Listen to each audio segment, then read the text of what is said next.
Okay, well, I've cleaned off the bench top with brake cleaner, and so it's pretty clean. This is the hydraulic unit for the Walker 784 Series C roller car big boy floor jack. Anyways, and so I'm going to try and take it apart. So I guess I should. I'm going to put it in. Whoops, sorry. I'm going to put it in here, just in case it leaks a lot. So let's see. If I turn it around like this, maybe you can see what's going on. Now, this is the nut that pushes on the packing, which is down in here, and that just seals the cylinder. That one right there is the nut that holds the tank on. So they've been dinged up a little bit. I'll clean those up before I put them back together. But anyway, so let's see if I can get that one off. I've already loosened them up. So there's that one. And that just pushes on the packing down inside. So I'll clean that all up and make it all fancy. And I don't know if no, it doesn't pull right out. Okay. So I've already loosened this one up as well. And this one might be more serious, so how can I, if I lift up on that. It's the tank nut. Alright, seems to be quite a bit of fine thread on that. Okay, so the tank is now loose. Let's see what this is all about. It's that part. So there's the packing rings. They're in there. Rubber packing rings like that. Okay, so there's 3 of them. Okay, take this off.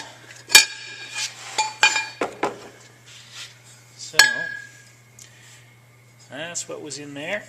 Well, in the tank, which was held on in this fine thread, it had, this is the tank nut, fine thread on the inside which threads onto that right there, and this just holds it down like that.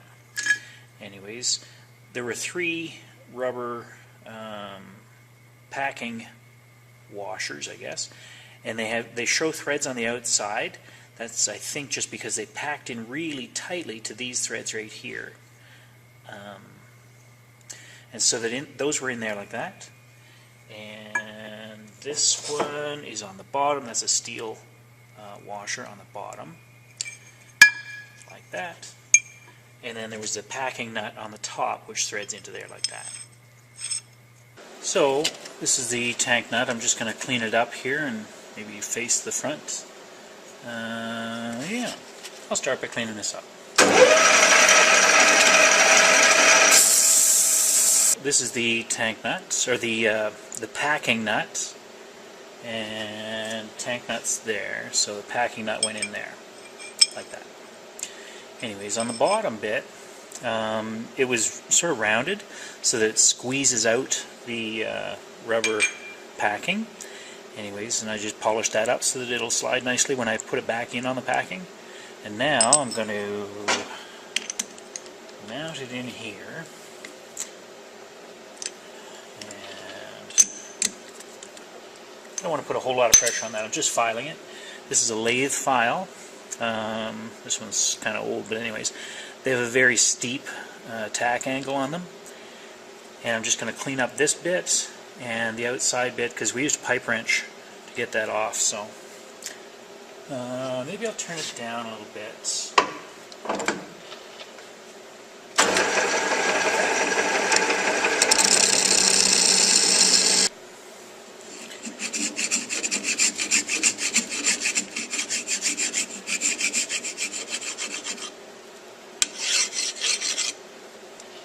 I've just cleaned these up, and I'm just putting them back together. I put the washers, the rubber packing in there, and this thing in.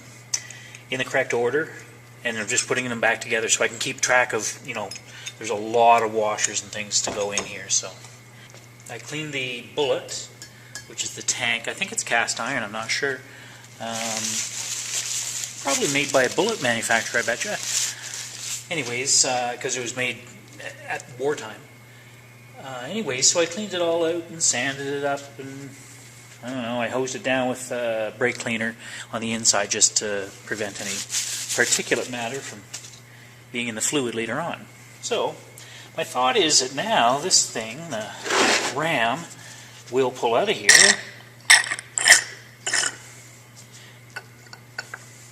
And that's why it's in a tank. There it is.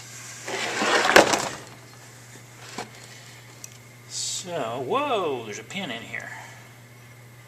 I don't know what that's all about. There's a nut on the end. Seems to be a... That is the main ram. Now there's a through hole right there. This pin went through the through hole. Pretty loose though. I'm not sure, like very loose. Oh, that's a secondary. Look, it's turned on both ends. I don't know if that's... I don't know what that's all about. There was a second little pin, a little tiny pin. I know you can't see that, but anyways, is tapered on one end. Well, it's tapered on both ends, but one end is more tapered than the other. And I think there's a hole that goes down that way, in there, and I think that came out of there, like a needle and seat or something like that. So, not really sure just what that's about. You notice that there's a brass ring on here, and that's wider in diameter than this steel ring, and that's wider than the main ram. So my thought is that the main ram really is not the thing that's holding the pressure that brass ring is, and the steel ring. So it's not going to matter if I sand this main ram down. So I'm going to polish it, sand it down very lightly, and polish it really shiny so that it's going to fit in with this packing,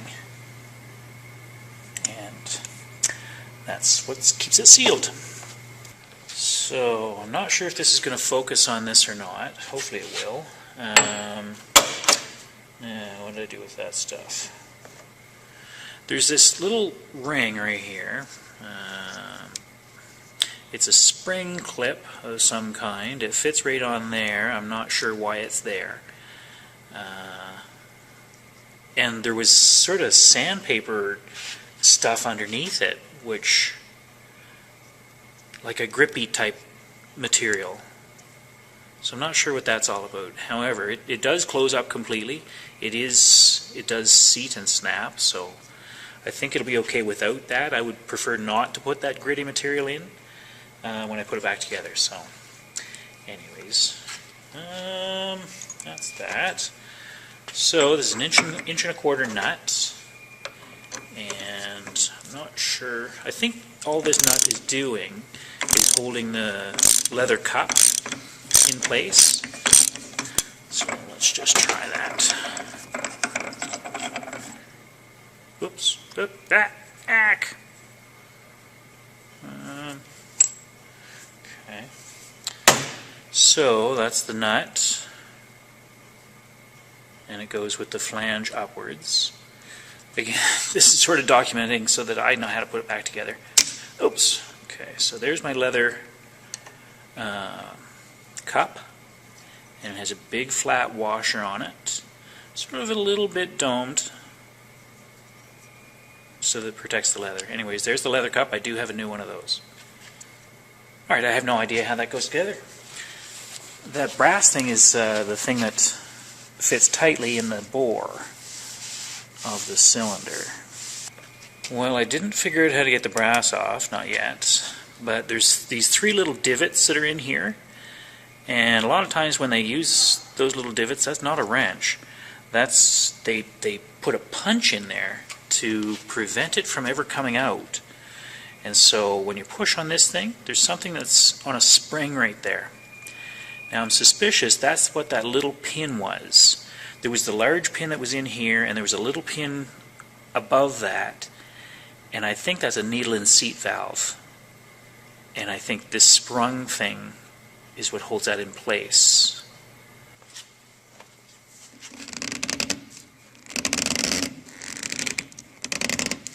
So, to my way of thinking, the way they got that on there was by heating it up really hot and then putting it on a cold shaft, and so it's sweated on there. That's called sweating, which means that I'm not going to get that brass thing off without damaging it. I don't know if you can see the so I've polished it with 320 sandpaper, and maybe you can see there's some wear marks. There's little striations this way, as if it had sand or gravel or something like that that got in past the packing material, which was in here, anyways, and scored the ram. Now that's the only travel position on the ram, so that's the reason why I'm not polishing it behind here. That's the travel position that goes through the packing material at the nose of the ram. So anyways, I've got it pretty smooth. You can't actually feel those scratches. I'm going to go through probably 220, then 320, then 400, 600, maybe 1,000 grit.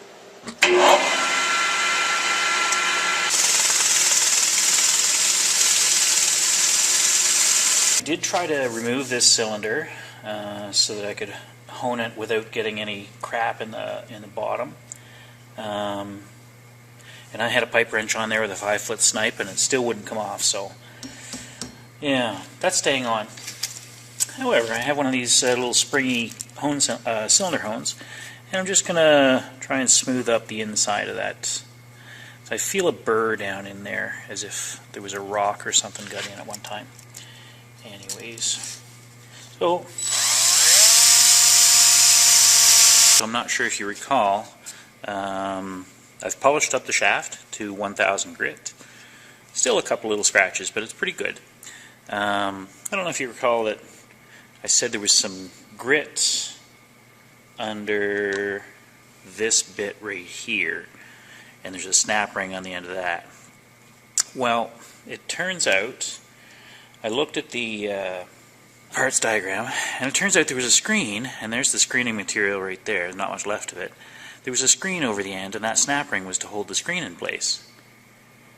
When I disassembled it, I found that the screen was actually sitting in the bottom of the tank.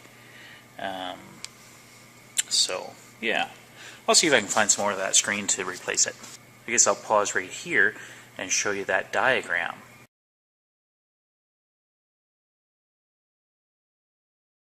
The main ram is good to go. It's all disassembled and ready to put back together, cleaned up. Now I'm just taking the packing apart for these guys, and this is the power ram, and that's the high-speed ram. And I had a pair of these pliers, spanners, or yeah, anyways, to disassemble these things, and that'll allow me to get those packing nuts out of there. And for one of them, I couldn't get these pliers in there. Anyways, so I took an old crappy socket and I ground it in order to get this one out. Anyways, and so that's how I'm doing that. So down in here there's some the old packing,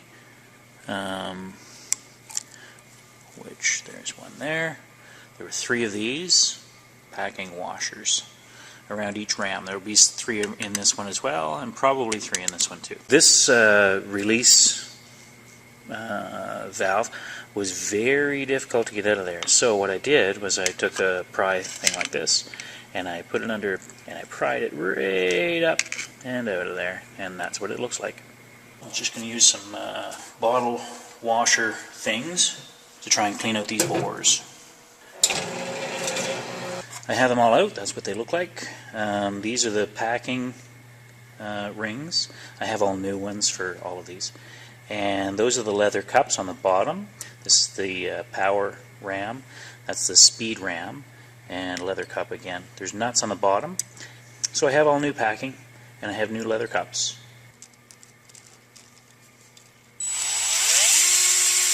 Well, that's what they look like now.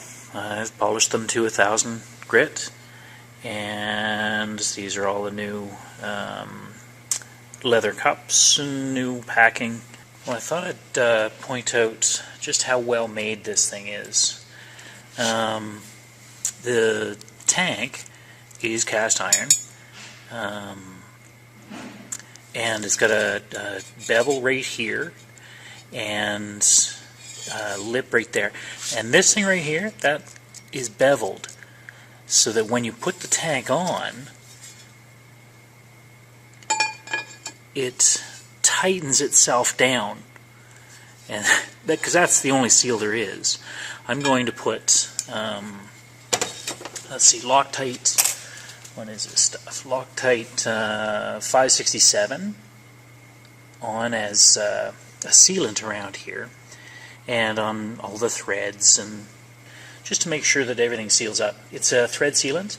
It stays flexible. It is for use in petroleum products, and it's designed for large diameter hydraulic fittings.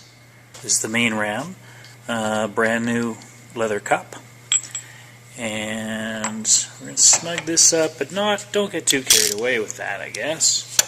I don't know what that is, maybe that I might have put 20 pounds torque on that, maybe.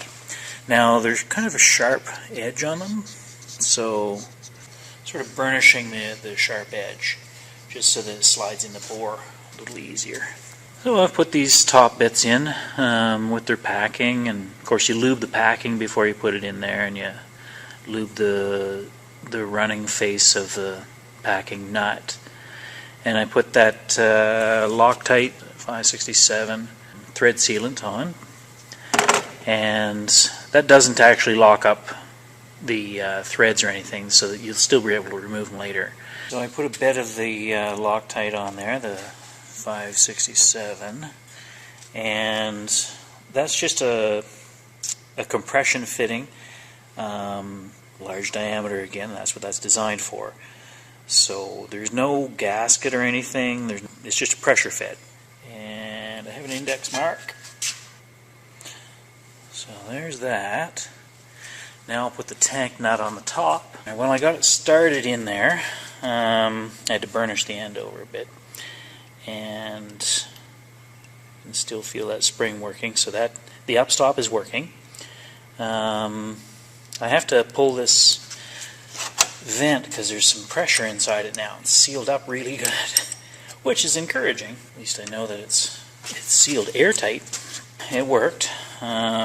Now there's this washer, steel washer. It's got the divots on the either side. They go up towards the outside. Now the packing material. I've lubed them on the inside and out, having stuffed that packing in there against the threads so that I've exposed a little bit of the thread. I've lubed up the surface of this. I'm hoping that's going to thread in there fairly. Now I'm just going to use this, and that'll be it. Other than the valves, I may change some of the balls in the valves, but we'll see. You may have wondered why I didn't put the thread sealer on here. That shouldn't require sealing because the packing is in below it, and it is sealed tight to the bottom of this, so that these threads are only open to the air. Fluid should never come in contact with those. So that's the reason for that. Anyways, it's ready for paint.